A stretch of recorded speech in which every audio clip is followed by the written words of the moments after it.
Mario was called upon once again to save the world. No small task. Could he prevent Count Bleck from pulling off his sinister plot? Would Mario reunite with Princess Peach? A truly interdimensional adventure was about to begin. And here I am to say for the first time in a few years, Chapter 1-1! The adventure unfolds! Hey everybody, it's chuggaaconroy. Welcome back to more Super Paper Mario. In the last episode, we arrived in the land of Flipside. And in this episode, now that we've left Flipside, we are going to be getting into some actual gameplay. And as the scenery draws itself in here, I'd like to be the first to welcome you to Lineland. I feel the pure heart, but it's still far from here. Merlin told us to find his friend Bestovius to learn that dimensional technique. We'd better go find him. Okay, one more thing. One more thing. You want to learn anything? Just use my power. I know about many things. She's essentially your Goombella/Goombario of this game, so I guess it's kind of a parallel that your first partner does this. Basically, you just point the Wii Remote at the screen, and what you can do is you can just click on various objects to learn about them. This is basically how the tattle function works, but you can also click on yourself, and she will tell you what you need to do next. Of course, she'll remind us that we have to go to Bestovius, and she kind of spoils what you were getting there a little bit, but it is kind of an interesting thing. Right here, we have our first enemy in the game. It's a Goomba, one of Bowser's minions. Max HP is 1 and attack is 1. It really puts the back in underlings. It has no remarkable traits. Just when you thought Goombas could not get nerfed any further, they only have half the HP they did in the first Paper Mario games. Now, standard Mario platforming, you want to jump on enemies to defeat them. They give you coins when you beat them, kind of a la Mario 64. But what's really kind of interesting is that if you shake the controller afterward, you saw that it did a nice there. That's how you do your reaction commands in this game. They're a lot easier to do than in the other Paper Mario games, so if you weren't good at them, you might be a lot better at this one. There I got a mushroom, which that restores 10 HP instantly. You can't hang on to mushrooms in this game, unfortunately. There are items you can hold on to in your inventory, but the mushroom is not an item, it's just a consumable. So right here, we have another enemy. I'm going to be trying to do this for all the enemies. This is a Squiglet. It's a small little creature that scurries around on its many legs. You can see it's got like 4 right there and just going around like in a conveyor belt. Max HP is 2, attack is 1. There is much I'll say about Squiglets. When it spots an enemy, it gets excited and hops up and down. So, basically just the same as a Goomba, just that it can hop up and down. Nothing really special about it there. Now, if we go down this pipe, if you haven't guessed by now, this is going to play a lot like a side-scrolling Mario game, not like a traditional Paper Mario game where you're moving around in 3 dimensions and all battles are in RPG style. This is more of an action RPG with platforming aspects in it, if you haven't guessed by now. Now, there we have an item, a Shroom Shake. I think this would be a good time to go over the basic mechanics of this game. Right here we have characters, which there's just Mario here, which kind of tells you there's going to be other characters we'll get later on, but of course, none right now. Items right here, we have the Shroom Shake. This will restore 10 HP and cure poison. Just about every HP recovery item in this game will cure poison, so that's kind of nice. Poison's not all that common, but it's still kind of nice that they do more than just recover HP. Of course, we don't need to use that right now because we're in pretty good shape.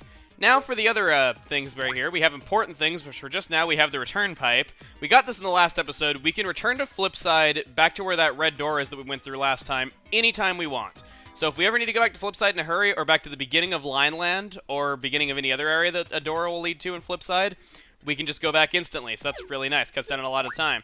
Here we have chapters. You can see Chapter 1 Lineland is listed, and then we also have Flipside.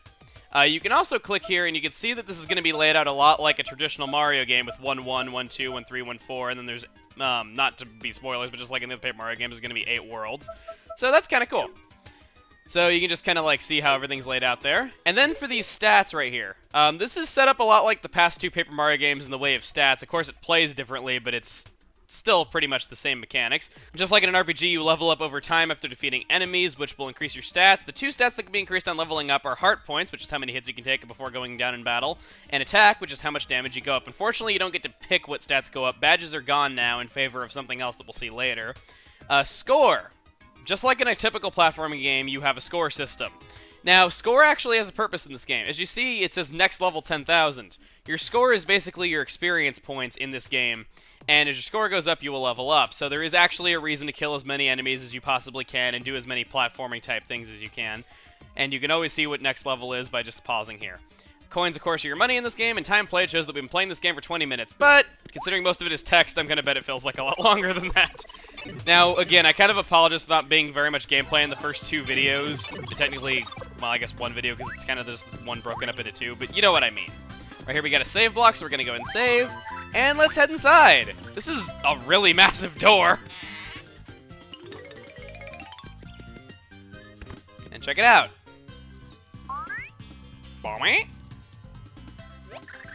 This is not an empty house. There's something in this room. I can feel it.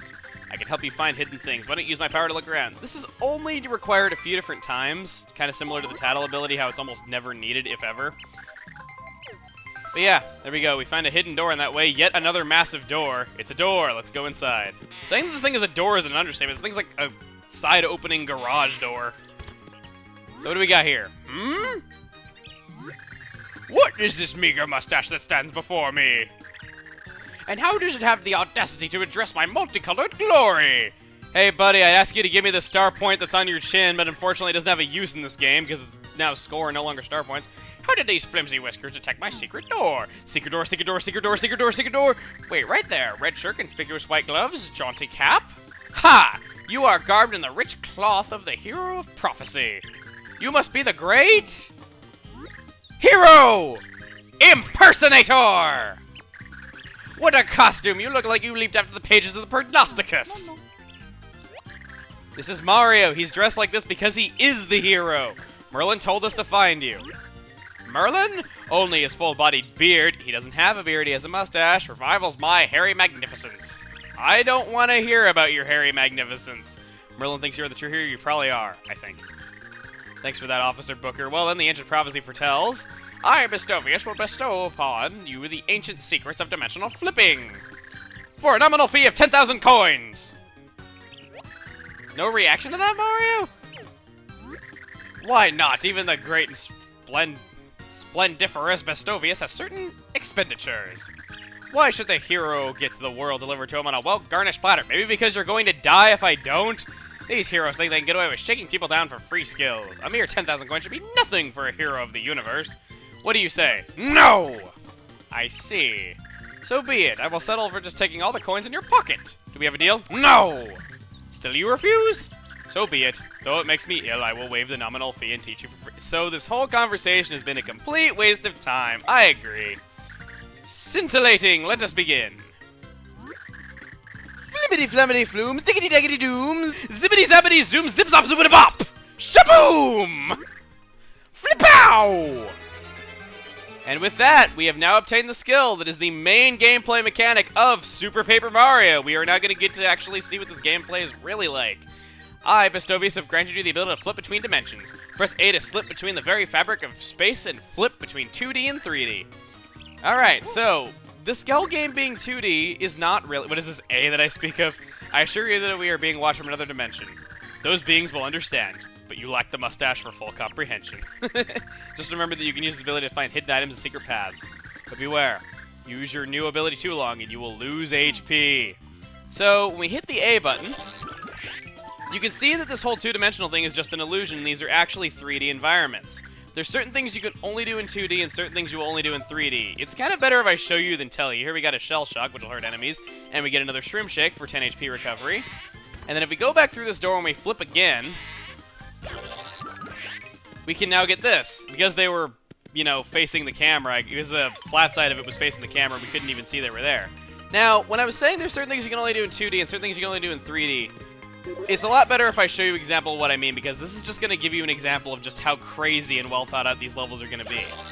And this is another reason why I don't get why people hate this game so much. It's different, yes, but that doesn't mean that it's bad. Here we get Pal Pills. This is probably my favorite item in the game, actually. These guys will damage any enemy they hit, and they follow you around in a circle. Now, check this out. I jump up, rather I flip into 3D, and I'm standing on nothing, so I have to jump. You have a few seconds to react. We're up here on the roof. We hit this, and... we get a Squiglet card. This is basically what replaces badges in this game.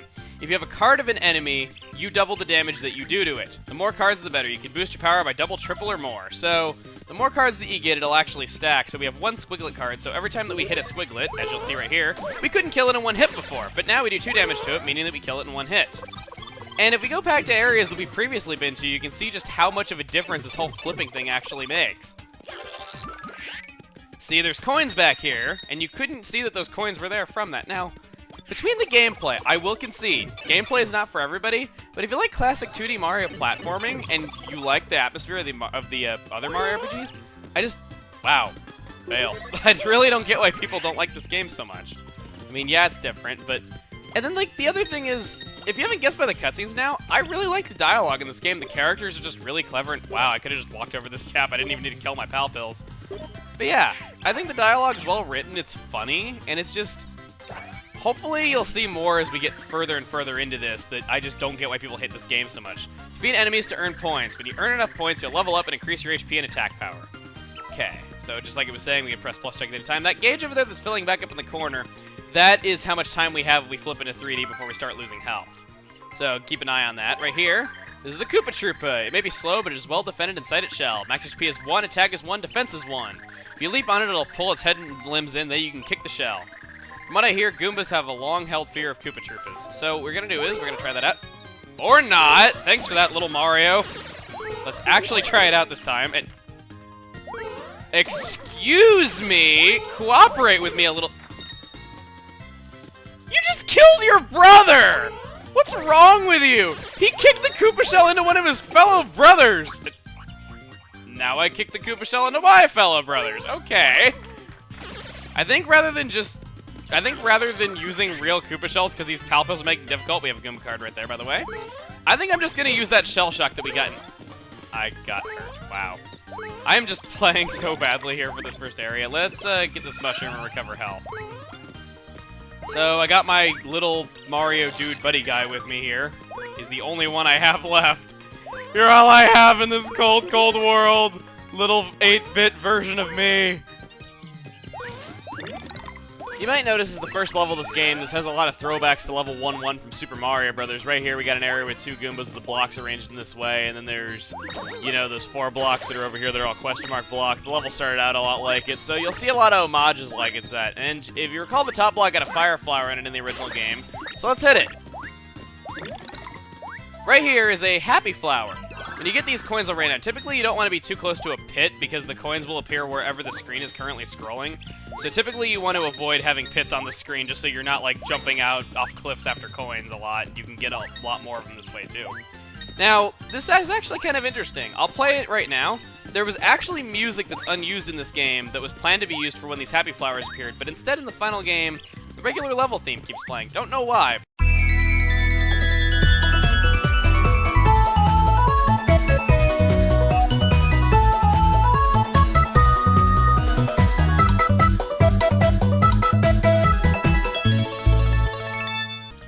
See this right here?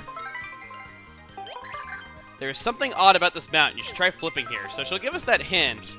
But the thing is, we could try leaping all we want. We are not going to make it across this gap. But, after losing 1 HP, if you fall down a gap, flip into 3D, you can see these mountains are not background at all. They're just walkable platforms that are right here. So, it's kind of clever. And I like how there's all those equations in the sky. It's like... music note times mushroom times music note equals fire flower. Yeah, I don't know where Miyamoto does his math, but anyway. Whoa! That's kind of funny that I'm like on the last possible frame before getting hit by that. Here we have a squig. Think of these as tougher squiglets. Max HP is 4, attack is 1. They have these nasty habit of spitting rocks. Thankfully, the rocks are slow and... Tippy, you're being a jerk! You say that on the last possible frame before I'm about to get hit by it. Anyway. As you notice, we're only doing 1 damage. That is because these are actually different enemies entirely than squiglets. They don't count as the same thing, despite the fact they're just recolors. And as you saw there, I was able to do a lot more damage to it because I wasn't doing very much damage, so I was able to hit it 4 times, and I shook the controller with good timing. The more action commands you do successfully, all the way up to Wonderful, you will get more and more points consecutively with each hit. So that's kind of an incentive right here. It's a Sprung-oing! For some reason, the creature lives to hop endlessly. Max HP is 4, attack is 1. If you heard it, will split into many mini-Sprung-oings. Wonder if breaking up is hard to do, even for these creatures. They say that breaking up is... Wow! I got a Wonderful without even trying. Anyway, we could jump over this right here by holding down the 2 button, but what we really want to do is go over here, and we're going to have some more pal pills, I believe. Yes, we do. Okay. And can I kill this guy? I'm almost to a level. I'm really... Whoa. You know what? You're supposed to jump around in these enemies, but you know what? I feel like being a jerk. Now, I should have mentioned alternatively, you can hit 1 and 2 to open the menu together, but I'm just going to do it this way just because it's kind of funny. Let's use Fire Burst. Let's shake the control stick up and down. Wait, control stick? No, the controller. And look at this.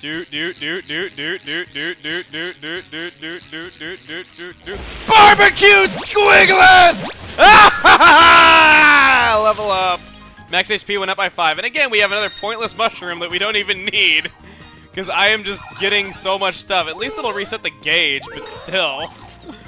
I know they give you the palpels to jump around in them, but I find that a lot more fun, personally. Let's go over here.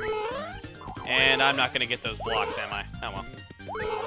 Let's go. Can I actually use the Koopa the way it was intended to be used? No! Because these palpels keep screwing up that. Alright, and this should indicate that it's close to the end of the level, just like in a classic Mario game. Let's go through this door. Now, I said close to the end of the level. That is because we're about to see a really, really fun gameplay mechanic that I just... Whoa! Hey, Piranha, how's it going? Let's flip into 3D right here. Go back. Wait, no, don't flip into 3D. I wanted to... Okay. Now let's... Okay. No, come out. I want all three of you out at the same time. Okay, that works too. I was gonna use an item on you guys, but... Okay, you know what? Screw it. I can't even sacrifice my own brothers, right? Okay. You know what? Screw it. It's not worth my time killing these things. Let me just bio them. This is a notorious piranha plant. It is a monstrous flower that lives in pipes. I know that was probably cringeworthy to watch. I was just trying to hit him with the Mario palpels like I was. Max HP is 2 and attack is 1. The strange weed will stay low if you cozy up next to the side of the pipe. So if you kill right over here, they will not pop out of the pipe, but they take a little while to go back in if they're already out. So, yeah. But anyway. This is that really fun gameplay mechanic I was talking about. This is a Mega Star. Used to grow to mega proportions and trample your enemies. Check this out. Now, this just really shows how much of a love letter this game is to people who like classic Mario games. Because just check this out. Your 8-bit form is pretty much almighty and untouchable. Yeah, that's the way it is in the real world. So, what's kind of interesting about this is that when the first screenshot they ever showed of this didn't have Mario's Super Mario Brothers sprite. Instead, it showed his 8-bit sprite from Paper Mario: The Thousand-Year Door. But what's also kind of odd is that the trailer that they released showed his Super Mario Brothers sprite, meaning the screenshot was taken earlier than the trailer was for some odd reason. Now, right over here, something you want to do a lot of the time is when there's an exit in sight, you want to try flipping into 3D because you can usually get cards like the Scoopa Troopa card. In this LP, I'll be getting a good chunk of the cards, but I'm not sure I'll be able to get all of them because not all of them can be found in levels if memory serves, but I will get as many that I know how to get, alright? But anyway, we're going to hit this block, and for the first time in about 3 years, I'm going to be doing that thing that everyone used to love hearing me say. End of Cheese!